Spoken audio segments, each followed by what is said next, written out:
یہ گزشتہ سے پیوستہ سال کی بات ہے۔ میں سفر سے واپس آ رہا تھا، ابھی شہر میں داخل نہیں ہوا تھا۔ راستے میں ایک بزرگ شخصیت کو دیکھا جو چھوٹے چھوٹے قدم اٹھائے جا رہے تھے۔ میں نے ان کو پہچان لیا، یہ انکل سلیمان تھے۔ میں نے بائک روکی اور انہیں سلام کیا۔ وہ بڑی خوش اخلاقی سے بغلگیر ہو گئے۔ دراصل چند ہفتے قبل ان کا جوان بیٹا اچانک بیمار ہو کر وفات پا گیا تھا۔ مجھے بہت دیر سے خبر ہوئی۔ میں ان سے تعزیت کرنا چاہتا تھا۔ میں نے افسوس کا اظہار کیا تو بولے، وہ سامنے میری بیٹھک ہے، آپ تھوڑی دیر کے لیے تشریف لائیں۔ میں مسلسل 2 دن سے سفر میں تھا، لیکن ان کو انکار کرنا میرے بس میں نہیں تھا۔ میں ان کے ساتھ چلا گیا۔ گرمیوں کے دن تھے۔ وہ ٹھنڈا پانی لے آئے، کہنے لگے کہ میرا بیٹا آپ کا ہم نام تھا، وہ آتا رہتا تھا آپ کے پاس، میں بھی آیا تھا اس کے ساتھ، بہت احترام کرتا تھا آپ کا۔ میں ان کی باتیں سر جھکائے سن رہا تھا۔ میں نے کہا، جی بالکل، جب کھوکر صاحب کے پاس وہ کام کرتے تھے اس دوران کافی دفعہ وہ میرے پاس آیا کرتے تھے۔ بہت اچھے انسان تھے، انتہائی سادہ اور مخلص انسان۔ اللہ تبارک و تعالی میرے بھائی کی مغفرت فرمائے۔ اللہ تبارک و تعالی آپ کو صبر جمیل عطا فرمائے۔ انکل جی آمین آمین کہتے رہے۔ میں نے پھر ان سے ایک سوال کیا، بہت گہرا سوال، یوں کہیے بالکل اندر کا سوال، دل کے نہا خانوں کے تار چھیڑنے والا۔ وہ میرا سوال سن کر کچھ دیر خاموش رہے، پھر وہ بولے، بس آپ میرے لیے دعا کریں، مولا مجھے اپنے حبیب صلی اللہ علیہ وآلہ وسلم کا گھر دکھا دے۔ اس کے بعد میں لوٹ آیا۔ کچھ دنوں بعد انکل جی سے بازار میں ملاقات ہو گئی۔ وہ کہنے لگے، میرے لیے دعا کرتے ہیں؟ میں نے کہا، اللہ آپ کو اپنے حبیب صلی اللہ علیہ وآلہ وسلم کا در دکھائے اور وہیں رکھ لے۔ وہ یہ بات سن کر بہت خوش ہوئے اور کہنے لگے کہ میری یہ قسمت کہاں، وہاں چلا جاؤں یہی بڑی بات ہے۔ انکل جی صابرین میں سے تھے۔ انہوں نے کچھ سال پہلے عمرے کے لیے ایک شخص کو پیسے دیے، وہ شخص پیسے کھا گیا۔ انکل جی خاموش رہے، کوئی واویلا نہیں کیا۔ پھر تقریباً 1.5 سال پہلے ان کا جوان بیٹا فوت ہو گیا۔ انکل جی خاموش رہے، کوئی قسمت اور مقدر کا گلہ شکوہ نہیں کیا۔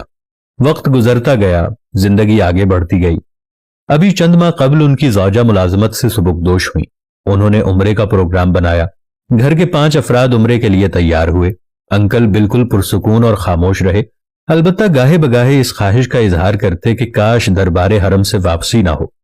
پھر روانگی کا دن آ گیا۔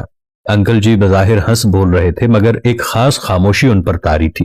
پھر وہ مکہ پہنچے، اللہ کے گھر میں داخل ہوئے، عمرہ کیا، طواف کیا، جی بھر کر خانہ کعبہ کی زیارت کی، لیکن خاموش رہے۔ پھر وہ مدینہ شریف پہنچے، بار بار روضہ اقدس صلی اللہ علیہ وآلہ وسلم کی زیارت کی، اور آخر ان کی خاموشی کے بند کھل گئے۔ وہ لبوں کو سی کر یہی کہتے رہے کہ ہر غم پریشانی برداشت کرتا آیا ہوں، ہر نقصان پر صبر کرتا آیا ہوں، بس اب آپ صلی اللہ علیہ وآلہ وسلم مجھے یہیں رکھ لیجئے، آپ کا در چھوڑ کر میں واپس نہ جا پاؤں گا۔ 2.5 دن تک وہ روضہ اقدس پر بےتاب رہے۔ تیسرے دن وہ فجر کی نماز سے لے کر ظہر کی نماز تک مسلسل گنبد خضرا پر نظریں جمائے محو صلاۃ و سلام رہے۔ اگر وہ زمانے کو سنا سکتے تو ہم سنتے کہ وہ کیسے اپنے آقا مصطفیٰ صلی اللہ علیہ وآلہ وسلم سے محو گفتگو تھے، وہ کیسے اپنے سادہ اور بے ربط الفاظ میں آقائے دو جہاں صلی اللہ علیہ وآلہ وسلم کو مناتے رہے۔ لیکن انکل جی تو بس کسی اور ہی دیس کے باسی بن چکے تھے، ایسی کیفیات میں کھو چکے تھے کہ جسے صرف نظر باطن سے ہی دیکھا جا سکتا ہے۔ آخر ان کی درخواست قبول کر لی گئی۔ رات کے آخری پہر ان کا دل شہر مدینہ کی فضاؤں میں ایسا مگن ہوا، ایسا گم ہوا کہ دھڑکنا ہی بھول گیا۔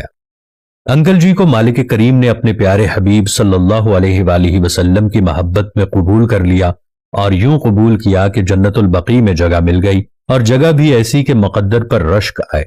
قبر بھی کیا قسمت والی ملی جو بالکل آپ صلی اللہ علیہ وآلہ وسلم کے قدموں کے سامنے ہے۔ مجھے تو رشک سے کئی دن تک سکون نہ ملا، عجیب دلی کیفیت رہی۔ واقعی درست کہتے ہیں کہ یہ بڑے کرم کے ہیں فیصلے، یہ بڑے نصیب کی بات ہے۔ دوستو، میں نے خود غور کیا اور نتیجہ نکالا کہ انکل جی کا صبر اور سادگی اللہ کے ہاں قبول ہوئی، جس کا بدل ایسا اعلیٰ مالک کریم نے عطا کیا۔ بے شک مالک کریم بے حساب و کتاب اور بہترین عطا کرنے والا ہے، بس کوئی سچے دل سے مانگنے والا ہو۔